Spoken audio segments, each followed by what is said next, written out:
Hello, hello. Different setting again today. Today we're in my studio. This is where I spend countless hours of my time. Um, the concept I wanted to talk about today is one that's forever come up in my journey.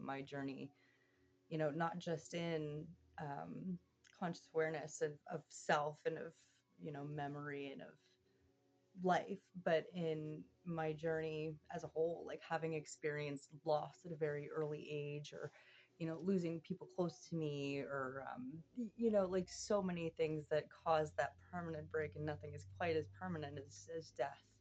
And so that's what we're going to be discussing today is death, and not just death, but the lead up to like everything in between, the journey of um it is such it truly is the greatest surrender. It truly is the greatest, just, but it's the only certainty any of us are granted. And it's something that I think is worthy of getting comfortable with. It's the biggest discomfort, and I think that discomfort in general is worthy of getting to know, because it truly holds so many answers. But with becoming comfortable with death, we're becoming comfortable with the one inevitability. And I think that within that, we truly get to, in my belief anyway, transfer over, cross over that much more easily, that much more fluidly, and truly go and do what us are meant to do after that, whether that's heaven, or whether that's, reincarnation, whether that is being dispersed into the ether, or even if that's just sitting to rot. At least we've made peace with it by the time that we come to that point. Being someone that suffers from manic depressive episodes, that is something that I've had to deal with for quite a long time, most of my life, as far as I remember, at least. Yeah. I don't think there was ever a time that I didn't think of death as like something that was coming to me very, very soon. And that's a really weird way to think of it, but it's something that it was always, I was expecting it or anticipating it on some level. I was forever kind of like ready to like brace for it. And I always thought that that was a healthy thing to do, or to think, or to, you know what I mean? Whenever I meet people, or whenever I'm having a really good connection, a really deep connection with someone, my under thoughts are, I wonder how they would express or experience me after my death. Like, how would they remember me in their eulogy of me? That might be an egoic thing. That might be, I don't know where that stems from. But it's something that I've just genuinely always considered very deeply, is the end. The end, the beginning, and everything in between. I personally believe in reincarnation. I believe that, this isn't the only plane of reality or existence, and that it goes far, far, far beyond this. And we're just here for the journey. We're just here essentially for the experience. And that is my firm belief. I don't typically tend to share that too freely, because it's just not open for debate as far as I'm concerned. I love experiencing so many vast understandings of the afterlife, because we each have our own personal understanding for it. And it is truly the most personal and private practice, is how we see God. My every step of this journey, especially with the manic depressive episodes, has been almost this eager and excited grip towards death. And even throughout my addiction, throughout my drug addiction, I was forever self-medicating in one way, but in another very real way, I was kind of just trying to speed up the process. I was numb. I wanted to be numb, and I didn't want to feel it. I didn't want to sit and practice with it. I didn't want to experience the self, or my thoughts, or I wanted it to be over. And within that, it came a lot of kind of like very necessary contemplation over what would over mean, and what would over look like. Is it something like, oh, you just get to start again? Or is it something that, no, you're stuck in that same cycle, that same loop, because you haven't learned than the last time? Because, this time you were sent here. In a lot of Taoist and Buddhist traditions, it'd be referred to as dharma, your purpose. Like, your purpose here is to experience your life, your karma, so that you can ascend to that different level of understanding, that different level of being.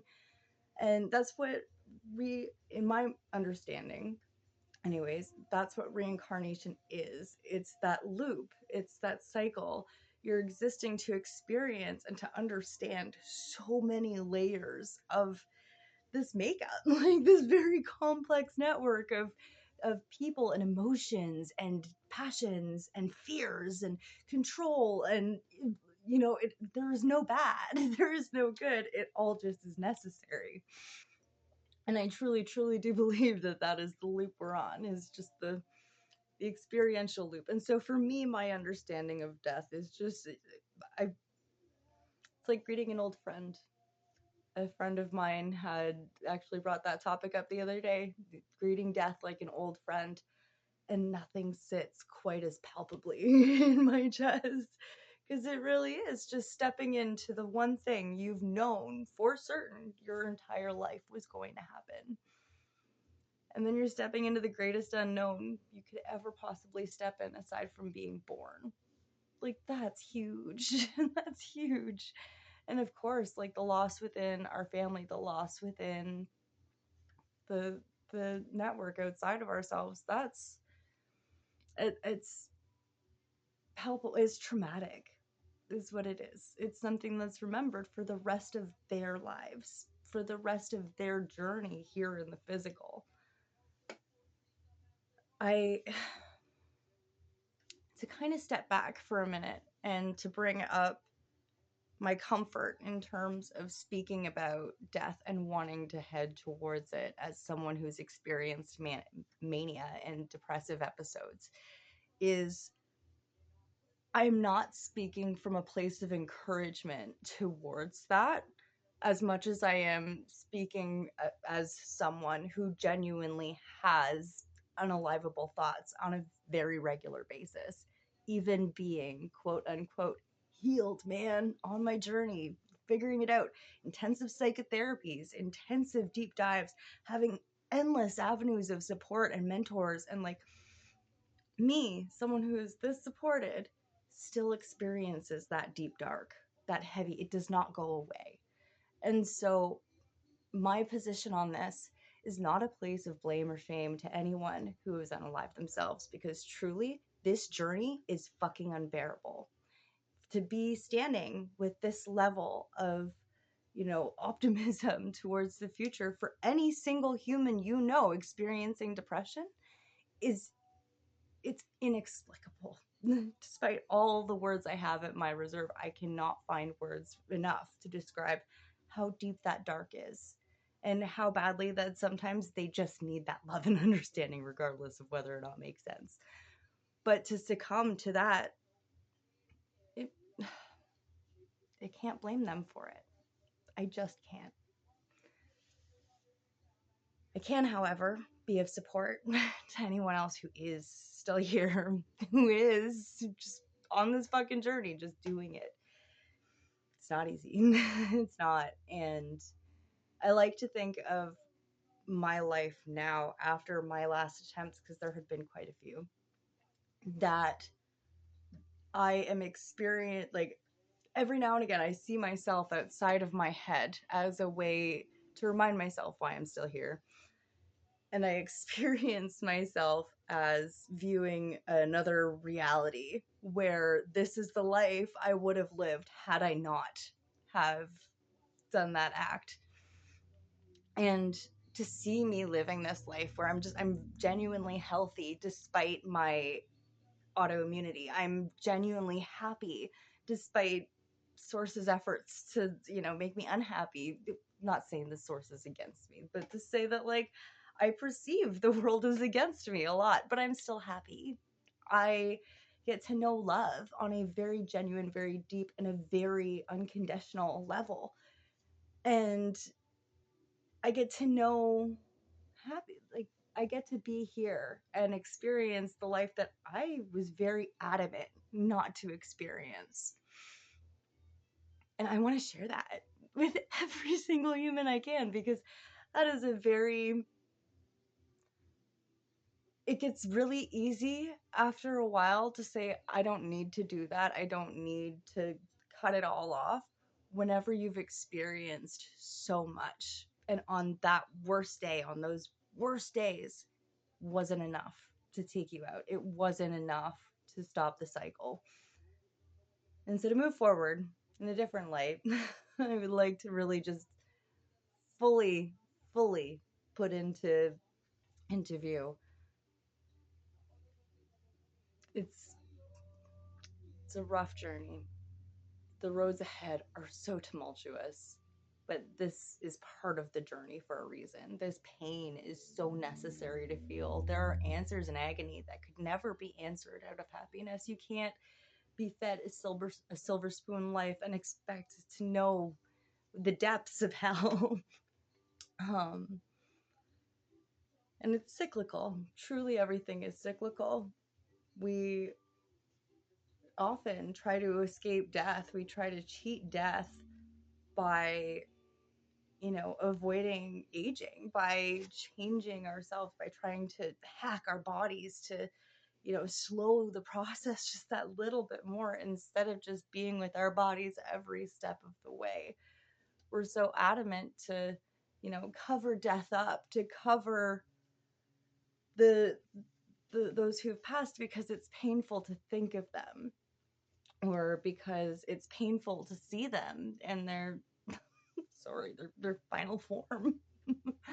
um it's hard to know that letting go is letting go for good, and that everything you'd have done and said before that was just final. Like, it is the ultimate finality. That's daunting. That's hard to hold. Like, that's really that's ugly. And so people don't like to look at it.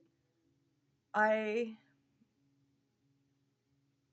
It's a conversation I have with my daughter quite often. She got to experience death at a very young, like at a young age. She was, I believe, 8 or 9 when her aunt passed. Her auntie was everything. Whenever I was an incapable addict, she's the one I gave majority custody to. I was like, and she's the one beyond my suggestion. That was theirs. They stepped in. She stepped in and raised my daughter. Like, my daughter was her entire world, and she was so young. And my daughter, whenever Emily was experiencing her battle with cancer, it was a 3-year process of ebb and flow, of dark and deep, and wells of just you don't know, you have no idea. And then as she was coming closer to the end, she accepted and embraced death in a way that hadn't even I haven't gotten to, and I don't think many people can or would unless they faced it themselves. And she accepted it. She truly accepted it, and she left behind everything she could. She going through chemo would take my daughter ice fishing, like below ridiculous freezing, out there for hours with her nieces and nephews, and just spending every spare minute. Like, she would take my daughter whenever, and bear in mind, this is well after being clean. She would take my daughter for weeks on end while she was going through the last legs, or like the last 3 years. And she'd just hang out. They'd go to the city. They'd have fun. They'd have shopping sprees. They'd girl out in the car. They'd go to, get ice caps and do cool things that, like, oh, don't tell mom, but in the best ways possible. She got to experience life. She saw and hung out with her friends. She went to concerts. Like, she lived. She built a cabin because she just knew. She's like, this is what I want to accomplish with this opportunity. These days here, regardless of how close they are to being my last, I want to make them count. She beat breast cancer. She kicked its ass. And then Source was apparently really determined to claim her home, because a year after the original diagnosis, She was re-diagnosed. It metastasized in her bones instead. I think she was only like 26. Like, biggest heart out of anyone I know, and she experienced so much life in such a short amount of life. And that really put into perspective that it's not about the deadline. It's about everything else in between. And it truly does build the quality of not only that life, but the memories that everybody else has to remember you by after that. Temperance and I, my daughter, we still talk at length and regularly, very regularly, about Auntie as if she's still part of absolutely everything. My, she just got accepted for badminton. She just got on the badminton team. And that was like, oh my God, like Auntie's gonna be like, like she was excited. She's like, Auntie'd be so proud. Like she'd be right there in the front row. And she's still such a part of the conversation, but so is death. And that's something that very black and white needs to be a part of the conversation. She is very aware that someday I'm, all of us, every single one, but it doesn't leave us alone. It doesn't leave us helpless. Like I still have those conversations with Auntie, because me as a mom, like Emily helped me through so many things. So I will still, whether it's asking Source or asking Emily, I'll ask like, fuck, what would you do here, man? Like, what do I do? How do I navigate this? How do I handle it? And a lot of the times I either, I truly, she answers. Like, whether it's me and my unconscious memory of her answering for myself and saying like, yeah, dude, it's this, like, let her lead, let it figure or whether it's her answering, she's still here and alive and real for me. And that's the importance of our memory. That's the importance of keeping those people alive, even after their death, especially after their death. But during their lifetime, one thing that I regret so, so deeply was a couple things. First of all, not having gotten enough pictures nearly enough. And secondly, not having kept to the plans that I wanted to make. There was so many times, like, we'd make plans and plans and plans, and my own state would get in the way of being like, of enacting those plans.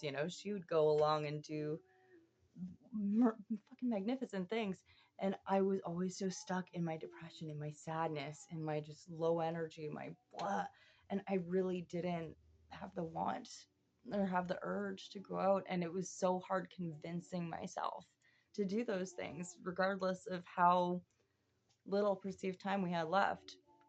And I still kick my ass about that so fucking badly. And that's something I'm realizing more and more, is the more time and energy we put into our health, the more time and energy we're able to put into the value, the substance, the quality of our life. The more we're capable of being up and moving and doing things, and like having fuel, having good food in our body to sustain our body, to do like all the things and be awake for as long as we need to be throughout the day. Ensure we have enough sleep. It truly is an as above, so below situation in terms of like it's a cycle. It's a cycle. We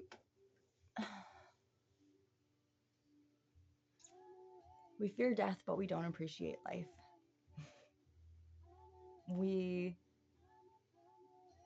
I am forever kind of trying to observe and understand death.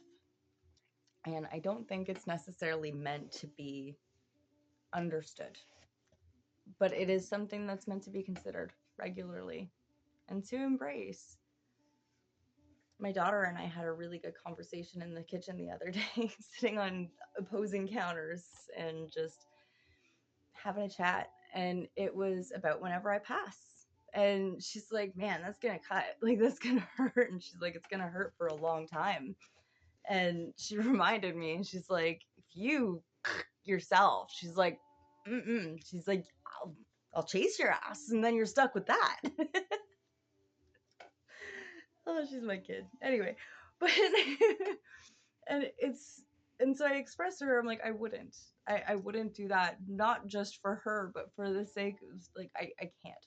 That's not it's not what I meant to do. But whenever I do pass, her view on it is so healthy. It's such a, a productive view, if you will, on death. You know, it's, well, I'm going to take the time and I'm going to process. I'm going to hurt for a while. She's like, if I'm of age, I'm probably going to, go buy some weed stuff, go buy some mushrooms. I don't know. She's made jokes before that, if she's in her 20s, she's gonna take mushrooms and talk to me on the other side. So I mean, assuming she's not opening up to badness, and at least she has a healthy understanding that there are different signs to look for other than just hearing and seeing and feeling me in a physical way.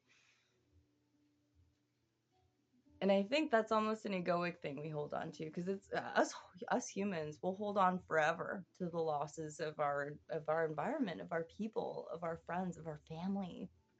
And I in a big way, I feel like that's healthy, because it helps us fear and understand our own morality, for one, and the importance of our impact and our footprint here. But it also helps to kind of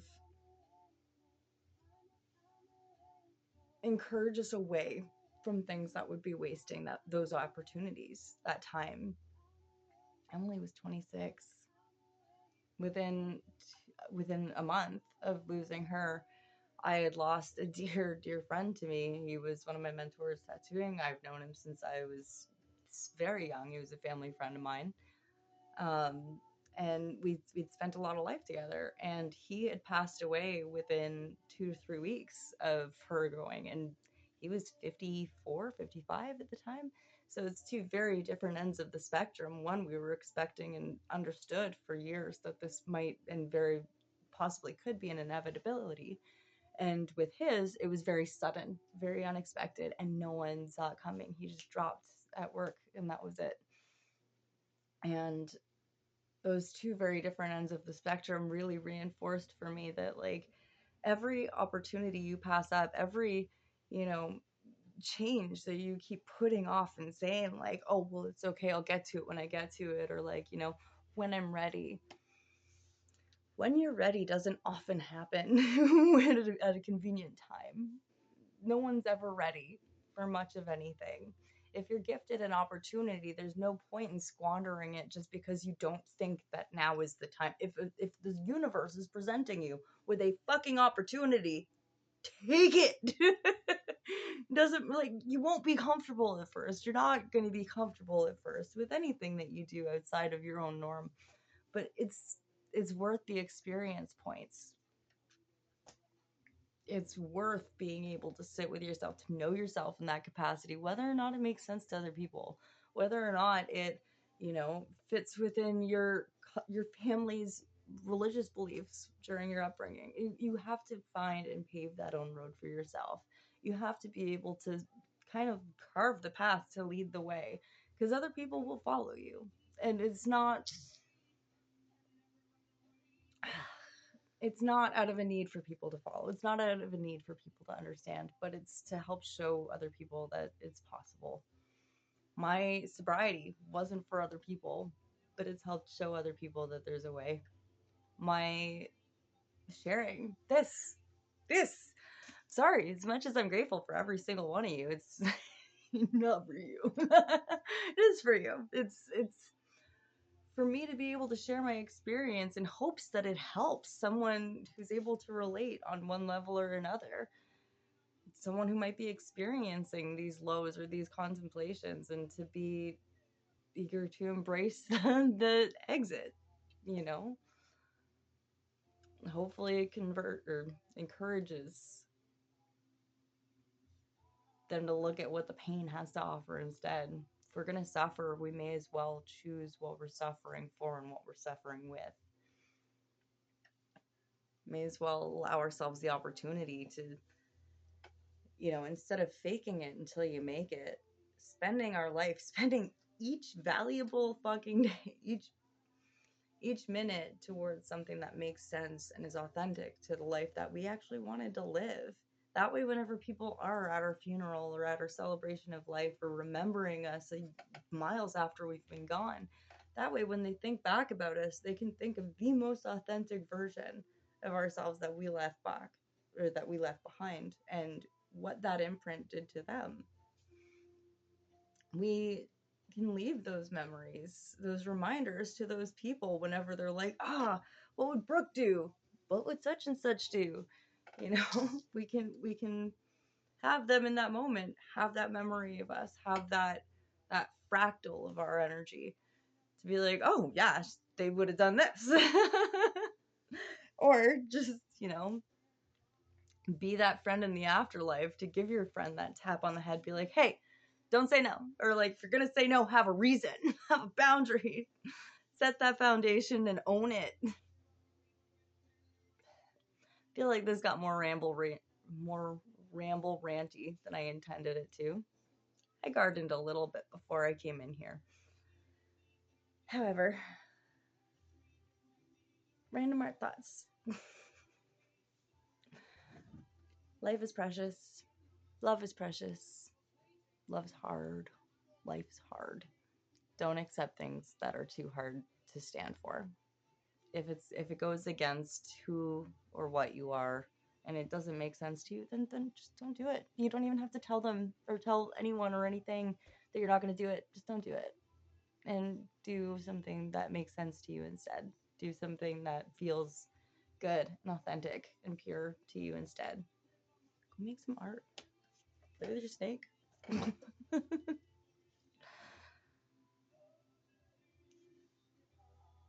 Think of life and death today. Embrace both fiercely.